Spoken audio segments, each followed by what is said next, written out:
ಆತ್ಮೀಯ H16 ನ್ಯೂಸ್ಗೆ ಸ್ವಾಗತ. ನಾನು ನಿಮ್ಮವ ಎಂ ಆಯುಧ ಮಲ್ಲಪ್ಪ ಜೋತಾವರ. ನಿಜವಾಗಿಯೂ ಇವತ್ತು RSS ಗೆದ್ದುಬಿಟ್ಟದ. ಮಹಾರಾಷ್ಟ್ರದಲ್ಲಾಗಿರ್ಬೋದು, ಹರಿಯಾಣದಲ್ಲಾಗಿರ್ಬೋದು, ಎರಡು ಕಡೆ ಗೆಲುವಿಗೆ ಕಾರಣ RSS. ಇದರಲ್ಲಿ ಎರಡು ಮಾತಿಲ್ಲ. ಇವತ್ತು ಫಡ್ನವೀಸ್ ಮಹಾರಾಷ್ಟ್ರದ ಮುಖ್ಯಮಂತ್ರಿ ಆಗುವುದರಲ್ಲೇ ಪ್ರಮುಖ ಪಾತ್ರ ವಹಿಸೋದು ಅಷ್ಟೇ ಅಲ್ಲ, ಮೋದಿಯವರ ಮೇಲೂ ಸಹ ಹಿಡಿದು ಸಾಧಿಸಿದ್ದಾರೆ. ಮೋದಿ ಮತ್ತು ಶಾ. RSS ಇದೊಂದು ದೊಡ್ಡ ಸಂಘಟನೆ. ಒಂದು ವ್ಯವಸ್ಥೆಯನ್ನು ತನ್ನ ಸುಪರ್ದು ತೆಗೆದುಕೊಳ್ಳುವಲ್ಲೇ ಸಾಕಷ್ಟು ವರ್ಷದಿಂದ ತೆಗೆದುಕೊಂಡಿದೆ. 1925ರಿಂದ ಇಲ್ಲಿವರೆಗೆ 100 ವರ್ಷ ಬಂದಿವತ್ತು. ಕಾಂಗ್ರೆಸ್ ಹೋರಾಟ ಮಾಡಿರ್ಬೋದು. ಆವತ್ತಿನ ಗಾಂಧಿ ಕಾಂಗ್ರೆಸ್, ಆವತ್ತಿನ ನಮ್ಮ ಸುಭಾಷ್ ಚಂದ್ರ ಕಾಂಗ್ರೆಸ್, ಲಾಲ್ ಬಹದ್ದೂರ್ ಕಾಂಗ್ರೆಸ್, ಲಾಲ್ ಬಹದ್ದೂರ್ ಶಾಸ್ತ್ರಿಯವ್ರ ಕಾಂಗ್ರೆಸ್, ಜೊತೆಗೆ ನಮ್ಮ ನೆಹರೂರವ್ರ ಕಾಂಗ್ರೆಸ್, ಭಾಳ ಸಜ್ಜನರಿದ್ದಿರೋದಲ್ಲ. ಹೀಗಾಗಿ ಕಾಂಗ್ರೆಸ್ ಒಂದು ವಿದೇಶಿ ವ್ಯಕ್ತಿ ಕಟ್ಟಿದ್ದರೂ ಸಹ, ಬ್ಯಾನರ್ಜಿ ಕಟ್ಟಿದ್ದರೂ ಸಹ ದೊಡ್ಡ ಶಕ್ತಿಯಾಗಿ ಬೆಳೆದು ಇವತ್ತು ಬಿಟ್ಟಿತ್ತು. ಅದನ್ನು ಹೊಡೆದಕ್ಕೆ, ಅದು ನಾಶ ಆಗೋದಕ್ಕೆ ಮೊದಲನೇ ಸ್ವತಃ ಕಾಂಗ್ರೆಸ್ಸಿಗರ ಕಾರಣ. ಗಾಂಧೀಜಿಯವರು ಹೇಳಿದ್ರು, ಇದನ್ನು ನೀನು ಒಂದು ಇದನ್ನು ಮಾಡಿಬಿಡಪ್ಪ, ಮ್ಯೂಸಿಯಂ ರೂಪದಲ್ಲಿ ಇಟ್ಬಿಡು ಕಾಂಗ್ರೆಸ್ಸನ್ನು ಅಂತಾರೆ. ಆದರೆ ನೆಹರು ಅವರು ಮಹತ್ವಾಕಾಂಕ್ಷೆಯಿಂದ ಅದನ್ನು ಇಟ್ಟುಕೊಂಡು ತಾನು ತನ್ನ ಮಕ್ಕಳು ಇಂದಿರಾ ಗಾಂಧಿ, ಆಮೇಲೆ ಅವ್ರ ಮಗ ರಾಜೀವ್ ಗಾಂಧಿ, ಇವ್ರ ಕೈಯಲ್ಲಿ ಕೊಟ್ಟು ಹೋಗುವಂಗೆ ಬರುವಂಗೆ ಮಾಡಿಟ್ಟು ಹೋಗ್ಬಿಟ್ರು. ಇದೊಂದು ಸಹಜ ಮನುಷ್ಯ. ನನ್ನ ನಂತರ ನನ್ನ ಮಗನ ಬರಲಿ ಅಥವಾ ಒಂದು ಸಂತತಿ ಬರಲಿ, ಸಂಬಂಧಿಕರು ಬರಲಿ, ಇವತ್ತು ನೋಡ್ತಾ ಇದ್ದೀವಿ ನಾವು ಪ್ರತಿಯೊಂದರಲ್ಲೂ. ಅವತ್ತು ಹಾಕಿದಂಥ ಒಂದು ಅಡಿಗಲ್ಲ ಇದೆ. ಇವತ್ತು ಕಾಂಗ್ರೆಸ್ ಅದು ಅಡಿಗಲ್ಲ ಮೇಲೆ ಇವತ್ತು ನಿಲ್ತಾ ಇಲ್ಲ. ಹಾಗಾದರೆ BJPನೂ ಸಜ್ಜನಂತಲ್ಲ, ಅದು ಅದೇ ಆಗಿದೆ ಇವತ್ತು. ಆದರೆ RSS ಮಾತ್ರ ಸಪ್ರೇಟಾಗಿ ತನ್ನ ಅಸ್ತಿತ್ವ ಉಳಿಸ್ಕೊಂಡ್ಬಂದ. ಇತ್ತೀಚಿನ ಮೋದಿಯವರು ಸಹಿತ ಕಾರ್ಪೊರೇಟ್ಗಳಿಗೆ ಏನಪ್ಪ ಅಂತಂದ್ರೆ ಬಲಿಯಾಗಿದ್ದು ನಾವು ನೋಡಿದ್ದೀವಿ ಇವತ್ತು. ಮತ್ತು ಹಿಂದಿನ ನಾಳೆ ಮೋದಿಯವರು ಆಯುಷ್ಯ ಮುಗಿದನ ರೀ. ಅವ್ರು ಇರ್ತಾನಂದ್ರೂ ಇರಲಿಕ್ಕೆ ಸಾಧ್ಯ ಇಲ್ಲ, ಯಾಕಂದ್ರೆ ಶರೀರ ಗುಣನಾಗ. ಆದರೆ ಒಂದು ಸಂಘಟನೆ ಅದಲ್ಲ RSS, ಅದು ಸುಲಭವಾಗಿ ನಾಶ ಆಗುವಂಥದ್ದಲ್ಲ, ಅದು ನಿರಂತರವಾಗಿ ನಡೀತಾ ಇರುತ್ತೆ. ಇವತ್ತು ಮೋಹನ್ ಭಾಗವತರಿದ್ದಾರೆ, ಹಿಂದೆ ಸುದರ್ಶನ್ ಇದ್ದರು, ಅದರಿಂದ ಗುರೂಜಿ ಅವರಿದ್ದರು, ಅದರಿಂದ ಹೀಗೆ ಒಬ್ಬರಿಂದ ಒಬ್ಬರು ಬರ್ತಾನೆ ನಡೆದಿದ್ದಾರೆ. ಅದು ಮುಂದುವರಿದಾನೆ. ಆ ಒಂದು ವ್ಯವಸ್ಥೆ ಇರೋದಪ್ಪ ಅಂದರೆ ಕಾಲಕ್ಕೆ ತಕ್ಕಾಗಿ ತನ್ನ ನಿಯಮಗಳನ್ನು, ವರ್ತನೆಗಳನ್ನು ಬದಲು ಮಾಡ್ತಾ ಬರ್ತದೆ. ಇವತ್ತು OBC ಒಪ್ಕೊಳ್ತಾ ಇದೆ, ಮೀಸಲಾತಿಯನ್ನು ಒಪ್ಕೊಳ್ಳಿಕ್ಕೆ ಆಗ್ತದೆ ರೀ. ಮನುಸ್ಮೃತಿ ಅವರ ಅಜೆಂಡಾ ಸಂವಿಧಾನ ಬದಲಾಗಲೇಬೇಕು, ಅದು ಅಜೆಂಡಾ, ಅದರನ್ನೂ ಆಗಿಲ್ಲ. ಕಾಲಕ್ಕೆ ತಕ್ಕ ಪರಿವರ್ತನೆ ಆಗುವಂಥ ಇಲ್ಲ, ಅಧಿಕಾರ ಬರೋದಿಲ್ಲ ಅನ್ನೋದು ಇವತ್ತು ಫಿಕ್ಸ್ ಗೊತ್ತಾಗ್ಬಿಡೋದು. ಅದಕ್ಕೆ ಅವರು ಏನಪ್ಪ ಅಂತಂದ್ರೆ ಅನೇಕ ಸ್ಲೋಗನ್ ಇವತ್ತು ಮತ್ತೆ ನೋಡಿದ್ರಿ, ಹೊಸ ಸಬ್ಕಾ ವಿಕಾಸ್ ಅಂತ ಹೇಳಿದರು. ಆದರೆ ಸಬ್ಕಾ ವಿಕಾಸ್ ಆಗ್ತಾ ಇಲ್ಲ. ಹೋಗ್ರಿ, ಮೊನ್ನೆ 1 ಎಲೆಕ್ಷನ್ದಲ್ಲಿ ಕಟ್ಟಂಗೆ ಬಟಂಗೆ ಇಂಥ ಅನೇಕ ಸ್ಲೋಗನ್ ಹಾಕ್ತಾ ಕಾಲಕ್ಕೆ ತನ್ನ ಅಸ್ತಿತ್ವವನ್ನು ಗಟ್ಟಿ ಮಾಡ್ತಾ ಬಂದು. ಇದೇ ಕಾಲಕ್ಕೆ ಇಲ್ಲಿಯೇ ಬಡವರ ಪರ ಇರ್ತಿರುವಂತಹ ಕಾಂಗ್ರೆಸ್ ಸ್ವಾರ್ಥಿಗಳ ಸಂಘ ಆಗ್ತಾ ಲ್ಯಾಂಡ್ ಮಾಫಿಯಾ, ಸಾರಾಯಿ ಮಾಫಿಯಾ, ಯಾವ್ಯಾವ ಮಾಫಿಯಾಗಳಿದ್ದಾವಲ್ಲ ಎಲ್ಲ ಮಾಫಿಯಾಗಳು ಅಲ್ಲಿ ಕಾಂಗ್ರೆಸ್ನಲ್ಲಿ ಸೇರೆ. ಮೂಲ ಒಂದು ಏನಪ್ಪ ಅಲ್ಲೇ ಈಗ ನಿಮ್ಗೆ ಹಲವು ಸಲ ಚರ್ಚೆ ಮಾಡಿದ್ದೀನಿ. ಅದನ್ನು ಏನಪ್ಪ ಅಂತಂದ್ರೆ ಅಲ್ಲಿಯ ಒಂದು ಸಂಘಟನೆಯನ್ನು, ಒಂದು ಸಜ್ಜನರ ಸಂಘಟನೆಯನ್ನು ಮಾಡೋದ್ರಲ್ಲಿ ಅದು ಸೋತು ಹೋಗಿಬಿಡ್ತು. RSS ಸಂಘನ ಅಲ್ಲಿ ಸಹಿತ ಒಂದು ಕಾಂಗ್ರೆಸ್ ಒಂದು ಹೊಸ ಸಂಘಟನೆ ಮಾಡಿಕೊಂಡು ಮಾಡಿದ್ರೆ ಅದನ್ನು ಇಲ್ಲಂತಲ್ಲ, ಆದರೆ ಅದು ಉಳಿಸ್ಕೊಳ್ಳೋಕ್ಕಾಗಲಿಲ್ಲ. ಸೇವಾ ಸಂಘ ಅಥವಾ ಸೇವಾದಳ ನಿಮಗೆ ಗೊತ್ತದ. ಆ ಸೇವಾದಳವನ್ನು ಇವತ್ತು ಇಟ್ಟುಕೊಂಡಿದ್ರೆ ಇವತ್ತೊಂದು ಸ್ಪರ್ಧೆಯಾಗಿ ಉಳಿದಿತ್ತು. ಯಾರಿಗೆ? ಈ RSSಗೆ. RSSನಲ್ಲಿ ಮೂಲತಃ ಮನುಸ್ಮೃತಿ ನೆಲೆಗಟ್ಟಿನಲ್ಲಿ ವರ್ಣಾಶ್ರಮ ಪದ್ಧತಿ, ಜಾತಿ ಪದ್ಧತಿ ಇವೆಲ್ಲ ಇಟ್ಕೊಂಡು ಹೋಗುವಂಥದ್ದು. ಅದೇ ನೆಲೆಯಲ್ಲಿ ಇವತ್ತು ನೋಡ್ರಿ ನೀವು ಮಹಾರಾಷ್ಟ್ರದಲ್ಲಿ ಆಗಿರ್ಬೋದು, ಇನ್ನೊಂದು ಕಡೆ ಆಗಿರ್ಬೋದು, ಮಧ್ಯದಾಗಿ ಅವ್ರ ಗುರಿ ಏನಿತ್ತಪ್ಪ ಅಂತಂದರೆ RSSದು ತಮ್ಮದೇ ಆದಂಥ ಒಂದು ರಾಜಕೀಯ ಶಕ್ತಿ ಬರಬೇಕು ಅಂತಂದರು. ಮೊದಲು ಜನಸಂಘ ಮಾಡಿದರು, ಆಮೇಲೆ ಭಾರತೀಯ ಜನತಾ ಪಕ್ಷ ಬಂತು. ಈಗ ಭಾರತೀಯ ಜನತಾ ಪಕ್ಷ ಪೂರ್ತಿ ಅವರು ಅಂಡರಲ್ಲಿ ತೆಗೆದುಕೊಳ್ಳೋಂಥ ಪ್ರಯತ್ನ ಮಾಡಿದರು. ನನಗೆ ನಾವು ವಾಜಪೇಯಿ ಅವರು ಬಂದರು, ಅವ್ರ ಮೇಲೆ ಕಂಟ್ರೋಲ್ ಇಟ್ಕೊಂಡಿದ್ರು. ಆನಂತರ ನಮ್ಮ ಇವ್ರ ಹಿಂದೆ ನಮ್ಮ ಅವ್ರ ನಂತರ ಬಂತಿರುವಂಥ ಇನ್ನೊಬ್ಬ ವ್ಯಕ್ತಿ ಉಪ ಪ್ರಧಾನಿ ಅಂತ ನಿಮಗೆ ಗೊತ್ತಿದೆ, ಅವರು LK ಆದ್ವಾನಿ ಅವರು ಒಂದಿಷ್ಟು ಜಿನ್ನಾರ ಬಗ್ಗೆ ಒಂದಿಷ್ಟು ಮಾತಾಡಿದಾಗ ಅವ್ರನ್ನೂ ಬದಿಗೆ ಸೇರಿಸಿದ್ರು. ಮೋದಿಯವರು ತಂದರು, ಮೋದಿಯವರು ಬಂದರು, ಪ್ರಚಾರಕರು. ದೊಡ್ಡ ಮಾತುಗಾರರು, ಕೆಲಸಗಾರರು ಹೌದಲ್ಲೋ ಬೇರೆ ವಿಷಯ, ಏನು ಮಾಡಿದ್ರು ಅದು ಬೇರೆ ವಿಷಯ. ಆದರೆ ಇವತ್ತಿನ ಆರ್ಥಿಕ ಸೋಲಿಗೆ ಅವರೇ ಕಾರಣ, ಇದರಲ್ಲಿ ಎರಡು ಮಾತೇ ಇಲ್ಲ. ಆದರೆ ಅವ್ರಿಗೂ ಒಂದು ವಯಸ್ಸು ಅಂತ್ಯದ್ದೇ ಇರ್ತದೆ, ಅದು ಸಮೀಪ ಬರ್ತದೆ. ಈಗ ನಿಜವಾಗಿಯೂ ಮೋದಿಯವರ ಕಾಲ ಕಡಿಮೆ ಆಗ್ತದೆ. ಅದೇ ಸಂದರ್ಭದಲ್ಲೇ ಪಾದಯಾತ್ರೆ ಮೂಲಕ, ಇನ್ನುಳಿದ ಯಾತ್ರೆಗಳ ಮೂಲಕ, ಬಸ್ ಯಾತ್ರೆಗಳ ಮೂಲಕ ನಮ್ಮ ರಾಹುಲ್ ಗಾಂಧಿಯವರು ಬೆಳೀತಾ ಇದ್ದಿದ್ದು ಈ ಮೋದಿಯವರಿಗೆ ಒಂದು ರೀತಿ ಏನಪ್ಪ ಅಂದ್ರೆ ಎದುರಾಳಿ ಒಬ್ಬರು ಇರುವಂಥದ್ದು. ಇದನ್ನು ಅರ್ಥ ಮಾಡ್ಕೊಂಡಂಥ ಮೋದಿಯವರ ನಮ್ಮ RSS ಸಂಘಟನೆ, ಈ ನಮ್ಮ ಮೋಹನ್ ಭಾಗವತರು ಮೋದಿಯವರು ಕಂಟ್ರೋಲ್ ಮಾಡೋ ಸಲುವಾಗಿ ಇವತ್ತು ಸ್ವತಃ ಅವರ ಏನಪ್ಪ ಅಂದ್ರೆ ಈ ಫೀಲ್ಡಿಗೆ ಇಳಿದ ಇವತ್ತು ಫಡ್ನವೀಸರನ್ನ ಮುಖ್ಯಮಂತ್ರಿ ಮಾಡುವಲ್ಲೇ ಹರಿಯಾಣದಲ್ಲಿ ಅಧಿಕಾರಕ್ಕೆ ಬರೋಂಗೆ ಮಾಡಿಕೊಂಡ್ರು. ಮೋದಿಯವರಿಗೆ ಹೇಳಿದರು, ಇಲ್ಲಪ್ಪ ನೀವು ರಾಜ್ಯಗಳ ಮಟ್ಟದಲ್ಲ ನಿಮ್ಮ ಸಂಘಟನೆ ಅಲ್ಲಿ ನಾಯಕರು ಬೆಳೆಸ್ರಿ ಅಂತೇಳಿ. ಆದರೆ ಅದು ಮಾಡಲಿಲ್ಲ ಅವರು ಮೋದಿಯವರು. ನಿಧಾನಕ್ಕೆ ಇಡೀ ದೇಶವನ್ನು ತಮ್ಮ ಕಬಂಧ ಭಾವಕ್ಕೆ ತೊಳಿಕೊಂಡ್ರು. ಅದರ ಕಾಲ ಜೊತೆಗೆ ಸಂಘಟನೆ ಬೇರೆ ಇತ್ತು. RSS ಅವರಿಂದ ಒಂದು ಸ್ವಲ್ಪ ದೂರ ಇಟ್ಟು ಅವ್ರ ಶಕ್ತಿ ತೋರಿಸಿ ಎಷ್ಟಂದ್ರೆ ನಿಮ್ಮದು ಅಂತೇಳಿ ಲೋಕಸಭಾ ಚುನಾವಣೆಯಲ್ಲಿ 400 ಪಾರ್ ಹೋಗಿ 240 ಬಂದಿದ್ದಾಗ ಅವ್ರಿಗೂ ಗೊತ್ತಾಯ್ತು. ಈಗ ಅನಿವಾರ್ಯವಾಗಿ ಮೋದಿಯವರಾಯ್ತು, ಶಾ ಅವರಾಯ್ತು, ಅವ್ರು ಹೇಳೋದಕ್ಕೆ ಕೇಳುವಂಥ ಪ್ರಸಂಗ ಇವತ್ತು ಬಂದಿದೆ. ಇವತ್ತು ಏನಾದರೂ ಹರಿಯಾಣ ಮತ್ತು ಅದೇ ಕಾಲಕ್ಕೆ ಮಹಾರಾಷ್ಟ್ರ ಗೆದ್ದಿದ್ರೆ ಅದು RSS. ಈ ಎಲ್ಲ ನೆಲೆಯಲ್ಲಿ ಇವತ್ತು ಕಾಂಗ್ರೆಸ್ ಸಹಿತ ಭಾಳ ಎಚ್ಚರಿಕೆಯಿಂದ ಹೆಜ್ಜೆಡಬೇಕಾಗಿದೆ. ಎಲ್ಲ ಇಷ್ಟೆಲ್ಲ ಮಾಡಿದರು. ಒಬ್ಬ ರಾಹುಲ್ ಗಾಂಧಿ ಪಾದಯಾತ್ರೆ ಮಾಡಿದರು, ಬಸ್ ಯಾತ್ರೆ ಮಾಡಿದರು, ಜನ ಸಂಘಟನೆ ಮಾಡ್ಕೊಂಡು ನೋಡಿದರು, OBC ಬಗ್ಗೆ ಮಾತಾಡಿದರು. ಜೊತೆಗೆ ಇವರಿಗೆ ಒಂದು ಮೋದಿಯವರ ವ್ಯಕ್ತಿತ್ವವನ್ನು ಮೀರಿಸೋಂಗೆ ಇವರು ಬೆಳೀಲಿಕ್ಕೆ ಶುರು ಮಾಡಿದರು. ಇದನ್ನು ಅರ್ಥ ಮಾಡ್ಕೊಂಡಂತಹ RSS ಇವತ್ತು ಎಲ್ಲನೂ ನಾವು ಮೀಸಲಾತಿ ವಿರೋಧಿ ಎಲ್ಲಪ್ಪ ನಾವು ಅಂತ ಹೇಳ್ತಾ ಶುರು ಮಾಡಿದರು. OBC ಬಗ್ಗೆ ಮಾತಾಡೋಕೆ ಬಟಂಗೆ ಅಥವಾ ಕಟಂಗೆ ಅನ್ನುವಂಥ ಶಬ್ದ ಹುಟ್ಟಾಕಿದರು. ಹುಟ್ಟಾಕೋದಷ್ಟೆಲ್ಲ ಮುಚ್ಚಿಸಿದ್ರು ಜನಕ್ಕೆ ಹೋಗಿ. ಇವತ್ತು ಅದೆಲ್ಲದ್ರ ಒಟ್ಟು ಪರಿಣಾಮ ಇವತ್ತು RSS ಪ್ರಣೀತ BJP ಆಗಿಬಿಟ್ಟೈತೆ. ಇವತ್ತು RSS BJP ಎರಡು ಭಿನ್ನಿಲ್ಲ, ಇವತ್ತು ಎರಡು ಒಂದು. ಆದರೆ ಮೋದಿಯವರು ಇರುವವರೆಗೆ ಇರ್ತಾರೆ. ಇನ್ನು ಮುಂದಿನ ಚುನಾವಣೆಯಲ್ಲಿ ಇನ್ನೂ ಶಕ್ತಿ ಕುಂದಿದ್ರೆ ಅವ್ರನ್ನ ಬದಿಗೆ ಸರಿಸ್ತಾರೆ. ನಮ್ಮ LK ಆದ್ವಾನಿ ಅವ್ರ ಬದಿಗೆ ಸೇರಿಸ ಕಾಲ ಯಾರನ್ನೂ ಕೇಳೋದಿಲ್ಲ. ಸಚಿನ್ ತೆಂಡೂಲ್ಕರ್ ಭಾರಿ ಆಟಗಾರ ಇದ್ದರೂ ಸಹಿತ ಇವತ್ತು ಕಾಲದ ಹೊರತಕ್ಷಕ್ಕೆ ಅವ್ರು ಹೋಗ್ಬೇಕಾಗಿದೆ. ಹಾಗಿದು ಅದಕ್ಕೆ. ಆದರೆ ಒಂದು ಸಂಘಟನೆ ಇವತ್ತು ಈ RSS ಇದನ್ನು ಉಳಿಸ್ಕೊಂಡು ಹೊಂಟದ, ಶಕ್ತಿಯನ್ನು ಮುಂದುವರಿಸ್ಕೊಂಡು ಹೊಂಟದ, ಕಾಲಕ್ಕೆ ತಕ್ಕಂಗೆ ಪರಿವರ್ತನೆ ಆಗ್ತಾರೆ.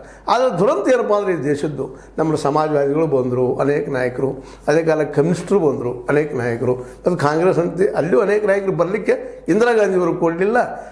ಅದೇ ಕಾಲಕ್ಕೆ ರಾಜೀವ್ ಗಾಂಧಿನೂ ಕೊಡಲಿಕ್ಕೆ ಆಗಲಿಲ್ಲ. ಮತ್ತು ನೆಹರು ಅವರು ತಮ್ಮ ಮಗಳನ್ನ ತಂದು ಮುಂದಿಟ್ಟಿದ್ರು. ಇತಿಹಾಸದಂಥ ಇವೆಲ್ಲ ಅಪರಾಧಿಯ ಕ್ರಮಗಳಿವೆ. ಒಂದು ಕಾಂಗ್ರೆಸ್ನಲ್ಲಿ ಕಾಂಗ್ರೆಸ್ ನಾಯಕರು ಎಷ್ಟೊಂದು ಹೇಳಿದ್ರೆ ಶರದ್ ಪವಾರ್ ಅವರು ಕಾಂಗ್ರೆಸ್ನಲ್ಲಿ ಇದ್ದಿದ್ರೆ ಇವತ್ತು ಈ ದೇಶದ ಪ್ರಧಾನಿ ಆಗಿರ್ತಿದ್ರು ಏನು. ಆದರೆ ಅವರು ಸಹಿತ ಇಟ್ಕೊಳ್ಳೋ ಕಾಲ ಇಂಥ ಅನೇಕ ನಾಯಕರು ಬಂದು ಹೋದ್ರು ಕಾಂಗ್ರೆಸ್ನೆಲ್ಲ. ಆದರೆ ಅವರ ಒಂದು ಕುಟುಂಬ ರಾಜಕಾರಣದಿಂದ ಇಡೀ ದೇಶದ ಕುಟುಂಬ ರಾಜಕಾರಣಕ್ಕೆ ಬಲಿಯಾಯಿತು. ಇವತ್ತು ಸಹಿತ ಮೋದಿಯವರು ಸ್ವತಃ ಕುಟುಂಬದ ರಾಜಕಾರಣ ಇರಲಿಕ್ಕಿಲ್ಲ, ಬಟ್ ಅವ್ರ ಪಕ್ಷದಲ್ಲೂ ಸಹಿತ BJPಯಲ್ಲೂ ಸಹಿತ ಮತ್ತು ಇನ್ನುಳಿದ ಪಕ್ಷಗಳಲ್ಲಿಯೂ ಸಹಿತ ಯಾವುದೇ ಇರಲಿ, ಅವತ್ತು ಅಖಿಲೇಶ್ ಯಾದವ್ ಅವರು SP ಇರಲಿ, BSP ಇರಲಿ, ಮತ್ತೊಂದಿರಲಿ, ಯಾವುದೇ ಪಕ್ಷ ತೆಗೆದುಕೊಳ್ಳಿ ಈ ದೇಶದ ಎಲ್ಲರೂ ಇವತ್ತು ಕುಟುಂಬ ರಾಜಕಾರಣ, ಭ್ರಷ್ಟಾಚಾರ. ಯಾಕೆ ದುಡ್ಡಿದ್ರಲ್ಲ ರಾಜಕೀಯ, ದುಡ್ಡು ಕೊಟ್ಟಾಗ ಜನ ಓಟ್ ಹಾಕೋದು. ಇವತ್ತು ಗ್ಯಾರಂಟಿಗೆ ಬಂದದು.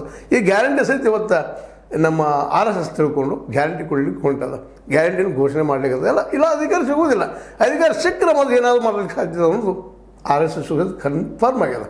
ಅದಕ್ಕೆ ಈ ಎಲ್ಲ ನೆಲೆಯಲ್ಲಿ ಇವತ್ತೇನಾಗಿದೆಪ್ಪ ಅಂದರೆ ಕಾಂಗ್ರೆಸ್ ಹೊಸ ಚಿಂತನೆಯನ್ನು ಮಾಡಬೇಕಾಗಿದೆ. ಸುಮ್ಮನೆ EVM ಸರಿ ಇಲ್ಲರಿ, ಅದು ಸರಿ ಇಲ್ಲರಿ, ಈ ಹೋರಾಟ ಮಾಡಿದರೆ ಇಲ್ಲಿ ಕೆಲಸ ಆಗೋದಿಲ್ಲ. ಅದೇ ಕಾಲಕ್ಕೆ ವಿರೋಧ ಪಕ್ಷಗಳು, ಸಣ್ಣ ಪಕ್ಷಗಳು, ಪ್ರಾದೇಶಿಕ ಪಕ್ಷಗಳು, ಒಂದು ಸಮಾಜವಾದ ನೆಲಗಟ್ಟಿನಲ್ಲಿ, ಕಮ್ಯುನಿಸಮ್ ನೆಲಗಟ್ಟಿನಲ್ಲಿ ಆದ ಸಣ್ಣ ಪಕ್ಷಗಳು ಸಹಿತ ಸ್ವತಃ ನಿಂತು ವಿಚಾರ ಮಾಡಬೇಕಾಗಿದೆ. ನಾವು ಇವತ್ತು ಒಗ್ಗಟ್ಟು ಆಗಬೇಕು, ಆಗಬಾರದು ಅನ್ನುವಂಥದ್ದು ಎಲ್ಲರೂ. ಮತ್ತು ಅದರಲ್ಲೂ ಕಾಂಗ್ರೆಸ್ ಅಂತೂ ಹೊಸ ಒಂದೇನಪ್ಪ ಅಂದ್ರೆ ಹೋರಾಟನ ಶುರು ಮಾಡಬೇಕಾಗ್ಯದ. ಮತ್ತು ಅದರಲ್ಲೂ ಹಿಂದಿದ್ದಂಥ ಆಲ್ರೆಡಿ ವಹಿಸಿದಂಥ ಕಾಂಗ್ರೆಸ್ ನಾಯಕರು ಹಿಂದಿನ ಭ್ರಷ್ಟಾಚಾರದ ಆರೋಪಿದಂಥವ್ರು ಕಮಲ್ನಾಥ್ ಇರ್ಬೋದು, ಮೊನ್ನೆ ಹುಡಾ ಆಯಿತು, ಮತ್ತಾರಾಯ್ತು, ಎಲ್ಲರೂ ಈ ರಾಜಕಾರಣಿಗೆ ಒಬ್ಬರು ದೂರ ಸರಿದು ಹೋಗ್ತಾ ಇದ್ದಾರೆ. ಇಂಥ ಸಂದರ್ಭದಲ್ಲೇ ಕನಯ್ ಕುಮಾರ್ ಅನ್ನುವಂಥ ಒಬ್ಬ ಕಮ್ಯುನಿಸ್ಟ್ ನೆಲಗಟ್ಟಿನಲ್ಲಿ ಬಂದಂಥ ಒಳ್ಳೆಯ ಯುವಕ, ಅವ್ರನ್ನೂ ಸಹಿತ ಕನ್ಸಿಡರ್ ಮಾಡಿಕೊಂಡು ಒಳ್ಳೆಯ ಒಂದು ಸಂಘಟನೆಯನ್ನು ಮಾಡಬೇಕಾಗ್ಯದ ಈ ನಮ್ಮ ಕಾಂಗ್ರೆಸ್. ಅದರಲ್ಲೂ ಸೇವಾದಳವನ್ನು ಪುನರುಜ್ಜೀವನ ಮಾಡಲೇಬೇಕು. ಇಲ್ಲಾದರೆ ಭವಿಷ್ಯದಲ್ಲೇ ಕಾಂಗ್ರೆಸ್ಸಿನ ವಿಚಾರಗಳು ನಶಿಸಿ ಹೋಗೋದ್ರಲ್ಲಿ ಎರಡು ಮಾತಿಲ್ಲ. ಅದೇ ಕಾಲಕ್ಕೆ ಈ OBC ನಾಯಕರು ನಮ್ಮಲ್ಲಿದ್ದಾರೆ, ವಿಚಾರವಂತರು, ಪ್ರಜ್ಞಾವಂತರು, ಪ್ರಗತಿಪರರು. ಇವರಿಗೆಲ್ಲ ಅರ್ಬನ್ ನಕ್ಸಲೈಟ್ ಹನಿಪಟ್ಟಿ ಕಟ್ಟಿಬಿಟ್ಟಿದ್ದಾರೆ. ಈಗಾಗಲೇ ಇವರು ಒಕ್ಕಟ್ಟಾಗಿ ಒಂದು ಸಂಘಟನೆ ಮಾಡಿ ನಿಂತಾಗ ಮಾತ್ರ ಇಲ್ಲಿ ಇನ್ನೊಂದು ಒಂದು ರಾಜಕೀಯ ಪಕ್ಷ ಹುಟ್ಲಿಕ್ಕೆ ಸಾಧ್ಯದ.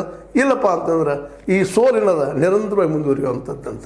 ಯಾಕಂದ್ರೆ ಈಗ ಏನು ರಾಹುಲ್ ಗಾಂಧಿ ಅವ್ರಿಗೆ ಹೇಳ್ತಾ ಇದ್ದಾರೆ, ಇಲ್ಲ ನಾವು ಏನಪ್ಪ ಜನಗಣತಿ ಮಾಡಿಸ್ತೀವಿ, ಹಾಗೆ ಹೀಗೆ ಏನು ಕೆಲವೊಂದು ಒಳ್ಳೆಯದ ವಿಚಾರಗಳು ಎಲ್ಲವು ಒಪ್ಪುವಂಥ ವಿಷಯಗಳು.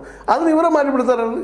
ಈಗ guarantee plus Modi plus RSS ಆದರೆ ನಮ್ಮ ಈ ಒಂದು ಏನಪ್ಪ ಗ್ಯಾರಂಟಿ ಈ ಸಿದ್ದರಾಮಯ್ಯ ಸರ್ಕಾರ ಉಳಿತದನ, ಅಥವಾ ನಮ್ಮ ರಾಹುಲ್ ಗಾಂಧಿಯವರ ನಾಳೆ ಏನಪ್ಪ ಭವಿಷ್ಯದಲ್ಲಿ ಅಧಿಕಾರಕ್ಕೆ ಬರ್ತಾರಾ?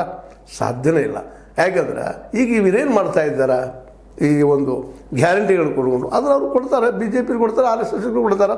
ಮತ್ತು RSS ತಮಗೆ ಬೇಕಾದ ವ್ಯಕ್ತಿಯನ್ನು ನಾಯಕರು ಮಾಡ್ತಾ ಹೋಗೋದ್ರಿಂದಾಗೆ ಇಲ್ಲಿ ಏನೊಂದು ಬಿದ್ದ ಸಮುದಾಯ ಇವತ್ತಿನ 10-90 ಅದಲ್ಲ, 90% ಅಲ್ಲ, ಬಡವರು ಅಥವಾ ಅದ್ರ ಹಿಂದುಳಿದವರು, ಕೆಳಜಾತಿಯವರು, OBC ಜೊತೆಗೆ SC ST ಮೈನಾರಿಟಿ ಇವರೆಲ್ಲರೂ ಇಲ್ಲೇನಪ್ಪ ಅತಂತ್ರರಾಗ್ತಾ ಹೋಗ್ತಾರೆ. ಇವ್ರು ಭಾಳ ಅಂದ್ರೆ ಏನು ಕೊಡೋರು ಗ್ಯಾರಂಟಿ ಅಕ್ಕಿ, ಒಂದು ಸಕ್ಕರೆ ಮತ್ತು ಒಂದು 500,000 ಕೊಡೋದು ಹೋಗುವಂಥ ಒಂದು ವ್ಯವಸ್ಥೆ ನಿರ್ಮಾಣ ಆಗುವಂಥ ಸಾಧ್ಯತೆಗಳೆಲ್ಲ ಇದ್ದಾವೆ.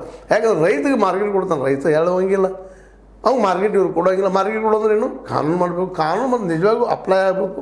ಇವೆಲ್ಲ 108 ಗದ್ದಿದ್ದಾಗ ಇವತ್ತು ಕಾಂಗ್ರೆಸ್ ಮತ್ತು ಇನ್ನುಳಿದ ಪಕ್ಷಗಳು ಎಲ್ಲರೂ ಕುಡ್ಕೊಂಡು ಒಂದು ವಿಚಾರಕ್ಕೆ ಬರಬೇಕಾಗ್ಯದ, ಒಂದು ಸಂಘಟನೆ ಹುಟ್ಟಾಗಬೇಕಾಗ್ಯದ. ಕಾಂಗ್ರೆಸ್ಸಲ್ಲಿ ಸೇವಾದಳ ಅದ, ಮತ್ತು ಇವು ಸಣ್ಣ ಸಣ್ಣ ಪಕ್ಷಗಳಿದ್ದಾವಲ್ಲ, ಇದು ಕಮ್ಯುನಿಸ್ಟ್ ತಮ್ಮ ಅತಿಯಾದ ಒಂದು ಬುದ್ಧಿವಂತಿಕೆನ, ಈ ಬುದ್ಧಿವಂತಿಕೆಯಿಂದಾಗಿನ ಅತಿ ಪ್ರಾಮಾಣಿಕತೆಯಿಂದ ಪ್ರಾಮಾಣಿಕತೆ ಇಲ್ಲ ಅಂತಲ್ಲ, ಆ ಅತಿ ಬುದ್ಧಿವಂತಿಕೆಯಿಂದ ಇವತ್ತು ಎಷ್ಟು ಬೆಳಿಬೇಕಾಗಿದ್ದು ಬೆಳೀಲಿಲ್ಲ ಅನ್ನೋದು ಅಷ್ಟೇ ಸತ್ಯದ. ಹೀಗಾಗಿ ಇವತ್ತು ಕಾಂಗ್ರೆಸ್ಸಿಗರಾಗಿರ್ಬೋದು, ಕಮ್ಯುನಿಸ್ಟರಾಗಿರ್ಬೋದು, ಸಮಾಜವಾದಿಗಳಾಗಿರ್ಬೋದು, ಇನ್ನುಳಿದ ಯಾವ್ಯಾವಾದಿಗಳಾಗಿರ್ಬೋದು, ದಲಿತ ಸಂಘರ್ಷ ಸಮಿತಿಯವರಾಗಿರ್ಬೋದು, ಮಾಯಾವತಿ ಅಂತ ನಾಯಕಿಯರಾಗಿರ್ಬೋದು, ಇವರೆಲ್ಲರೂ ಇವತ್ತು ನಿಂತು ವಿಚಾರ ಹೋಗ್ಯಾರ ತಮ್ಮ ಸ್ವಂತ ಆಶಯಗಳನ್ನು ಬದಿ ಸರಿಸಬೇಕಾಗ್ಯದ.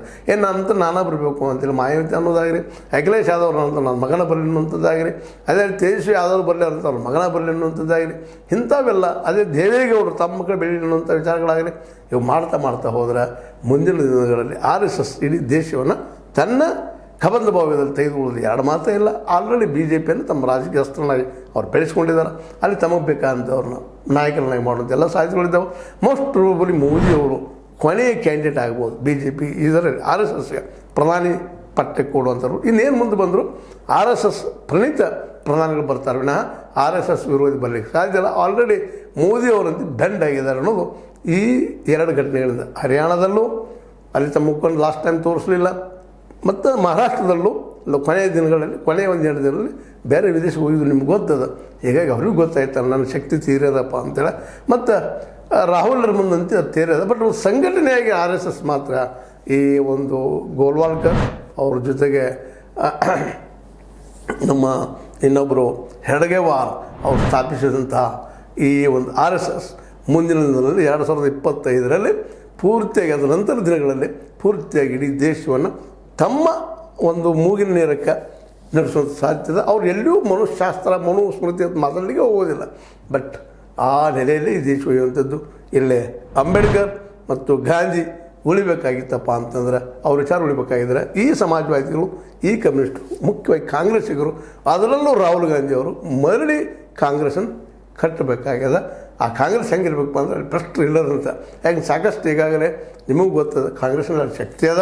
ಯಾಕಪ್ಪ ಅಂತಂದ್ರೆ ಕಾಂಗ್ರೆಸ್ ಆಲ್ರೆಡಿ ದುಡ್ಡಿನಿಂದ ಶ್ರೀಮಂತದ ಇಲ್ಲಂತಲ್ಲ. ಯಾಕಂದ್ರೆ ಮೊನ್ನೆ ಮೋದಿಯವರು ಲೋಕಸಭಾ ಚುನಾವಣೆಯಲ್ಲೇ ಇಡೀ ದೇಶದ ತುಂಬ ಅವ್ರದ್ದೆಲ್ಲ ದುಡ್ಡು ಗಿಡ್ಡೆಲ್ಲ ಬರದಂಗೆ ಫ್ರೀಜ್ ಮಾಡಿದರು, ಸಿಗದಂಗೆ ಮಾಡಿದರು. ಆದರೂ ಒಂದು ಹಂತಕ್ಕೆ ಬಂದು ನಿಂತಿದ್ದಾರೆ ವಿರೋಧಿಗಳು. ಅದೇನು ಸುಳ್ಳಲ್ಲ, ಶಕ್ತಿ ಅದ.